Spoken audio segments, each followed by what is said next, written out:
నిలదీసి అడిగే మునగాడు వీడు భూమినవానైతాడు సాధన ధైర్యం వీడు దొంగ దొరల వ్రతం పడతాడు మన రేవంతన్న పేద ఇంటికి పండుగ తెస్తాడు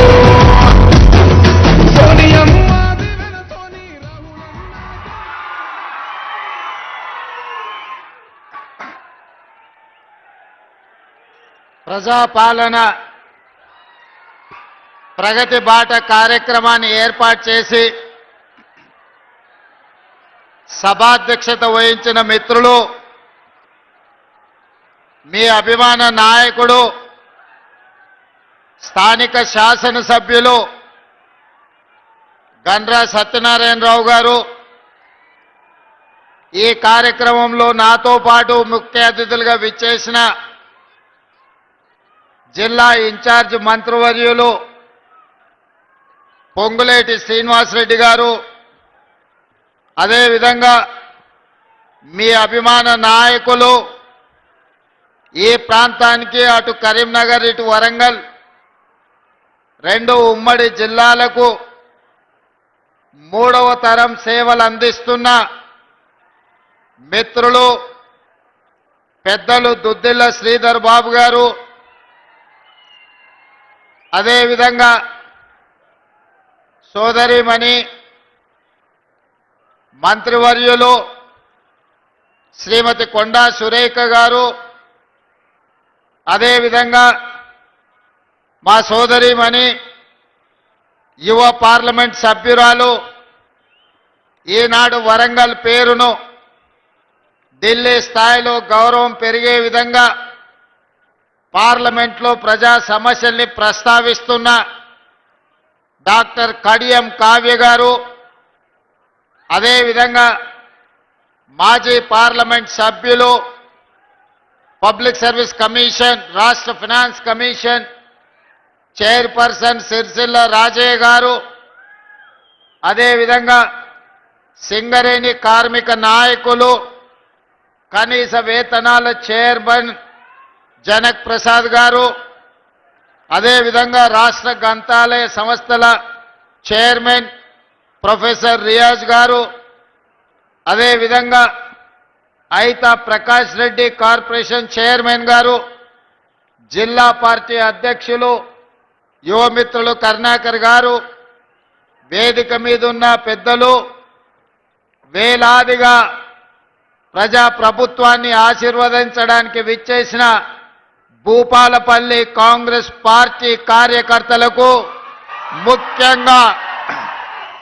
ముఖ్యంగా మా ఆడబిడ్డలందరికీ కూడా మనస్ఫూర్తిగా ధన్యవాదాలు కృతజ్ఞతలు తెలియజేస్తున్నా. మిత్రులారా, ఈ ఉమ్మడి వరంగల్ జిల్లాకు ఒక గొప్ప చరిత్ర ఉన్నది. ముఖ్యంగా ఈ భూపాలపల్లి మంతని ప్రాంతానికి ఈ జిల్లాకు ఈ రాష్ట్రానికే కాదు దేశానికే నాయకత్వం వహించి ప్రపంచంలోనే భారతదేశానికి ఒక గొప్ప వన్నె తెచ్చిన మాజీ ప్రధానమంత్రి పివి నరసింహారావు గారు ఈ ప్రాంతం నుంచే ప్రాతినిధ్యం వహించిన మీ బిడ్డ. వారి వారసత్వాన్ని రాజకీయ విలువలను కాపాడిన కీర్తిశేషులు శ్రీపాదరావు గారు అదే మంతని శాసనసభ నియోజకవర్గం నుంచి ఈ ఉమ్మడి ఆంధ్రప్రదేశ్కు తెలుగు ప్రజలకే నాయకత్వం వహించిన గొప్ప నాయకులు. ఈనాడు మూడవ తరం రాష్ట్ర ఐటీ పరిశ్రమల విషయంలో శాసనసభ వ్యవహారాలలో పార్టీ ప్రతిష్టను ప్రభుత్వం యొక్క ప్రతిష్టను ముందుకు నడిపిస్తున్న మిత్రులు దుద్దిల్ల శ్రీధర్ బాబు గారు ఈ ప్రాంతం నుంచే ప్రాతినిధ్యం వహించడం మీకు మాకు మనకందరికీ ఒక గర్వకారణం. ఇదే కాదు మిత్రులారా, మీకందరికీ తెలుసు 69 తొలి తెలంగాణ ఉద్యమం కావచ్చు, 2009 మళ్ళీ తెలంగాణ ఉద్యమం కావచ్చు, కాకతీయ ఉస్మానియా యూనివర్సిటీలే ముందు బాగాన నిలబడి 4 కోట్ల తెలంగాణ ప్రజల పక్షాన కొట్లాడిన చరిత్ర కాకతీయ యూనివర్సిటీ విద్యార్థులకు ఉన్నది. తెలంగాణ ఉద్యమంలో కర్త కర్మ క్రియగా మారి తెలంగాణ రాష్ట్ర సాధనలో కాకతీయ యూనివర్సిటీ విద్యార్థులు ఈరోజు తెలంగాణ సాధనలో అత్యంత క్రియాశీలక పాత్ర పోషించారు. ఆ కాకతీయ యూనివర్సిటీ ఈ ఉమ్మడి వరంగల్ జిల్లాలోనే ఉండడము ఒక గొప్ప విషయం.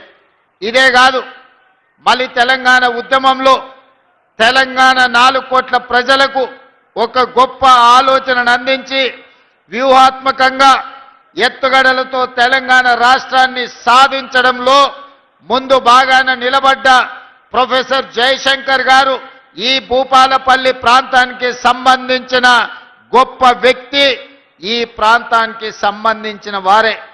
ప్రొఫెసర్ జయశంకర్ గారి ఆలోచన, కాళోజీ గారి ఆవేశం తెలంగాణ ఉద్యమంలో ఈ వరంగల్ కిల్లా మనకందరికీ ఆదర్శంగా నిలబడి ఈనాడు తెలంగాణ రాష్ట్రాన్ని సాధించడంలో ఈరోజు మనం విజయం సాధించినాం.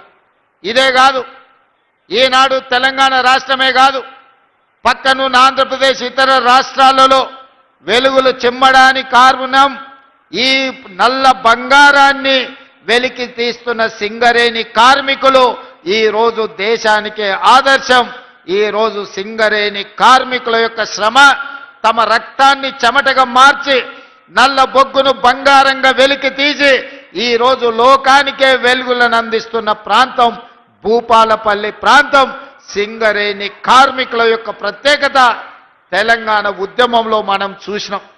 ఆనాడు రాష్ట్ర సాధన ఆలస్యమైనప్పుడు కేంద్ర ప్రభుత్వం మీద సీమాంధ్ర పాలకులు సమైక్య పాలనలో ఒత్తిడి తెచ్చినప్పుడు ఇక తెలంగాణ రాష్ట్ర సాధన ఆనాటి రాజకీయ పార్టీలతో అసాధ్యం అనుకున్నప్పుడు వేలాది మంది సింగరేణి కార్మికులు నడుం బిగించి పిడికిలెత్తి కొట్లాడి తెలంగాణ రాష్ట్రాన్ని సాధించడానికి కారణమైన సింగరేణి కార్మికులు ఈ ప్రాంతానికి ప్రాతినిధ్యం వహించడం మన అందరికీ కూడా గర్వకారణం అని చెప్పి నేను ఈ వేదిక మీద నుంచి చెప్పదలుచుకున్నా.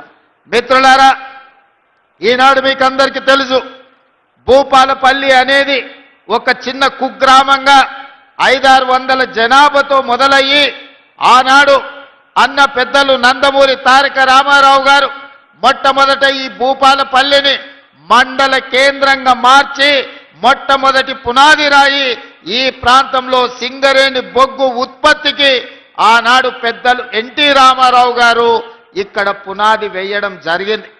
ఇక మళ్ళీ భూపాలపల్లి వెనక్కి తిరిగి చూడలేదు. ఆ తర్వాత అభివృద్ధి పదం వైపు నడుస్తూ 600 జనాభా ఈనాడు 60,000 ఓట్లతోని జిల్లా కేంద్రంగా భూపాలపల్లి మున్సిపాలిటీగా ఈరోజు రాష్ట్రానికే వన్నె తెచ్చే ప్రాంతంగా అభివృద్ధి చెందింది. ఈనాడు మన కళ్ళ ముందల్లే చిన్న గ్రామం నుంచి జిల్లా కేంద్రంగా భూపాలపల్లి అభివృద్ధి చెందింది అనంటే ఆనాడు కాంగ్రెస్ పార్టీ చేసిన అభివృద్ధి ఈరోజు ఈ ప్రాంతం అభివృద్ధికి కారణమైంది. అయితే మిత్రులారా, నిన్న మన కొంతమంది ప్రకటనలు చేస్తున్నారు, నేను నిశ్చితంగా గమనిస్తున్నా. మేము భూపాలపల్లి జిల్లా ఇస్తే కాంగ్రెస్ పార్టీ జిల్లాను రద్దు చేస్తుందని ఒక తప్పుడు విషపు ప్రచారం చేస్తున్నారు. ఈ వేదిక మీద నుంచి మీడియా మిత్రులకు 4 కోట్ల తెలంగాణ ప్రజలకు నేను స్పష్టంగా చెప్పదలుచుకున్నా, ఏ జిల్లాలను తొలగించడం కానీ కొత్త జిల్లాలను ఇచ్చే ఆలోచన కానీ ప్రభుత్వ పరిధిలో పరిశీలనలు లేదు. ఎన్నడైనా జిల్లాలను పునర్వ్యవస్థీకరించాలి, లేకపోతే రేషనలైజ్ చెయ్యాలి అనంటే బహిరంగంగా ప్రజలకు చెప్పి శాసనసభలో చర్చ చేసి ప్రతిపక్షాల సూచనలు తీసుకున్న తర్వాతనే జిల్లాల గురించి ఆలోచన చేస్తాం.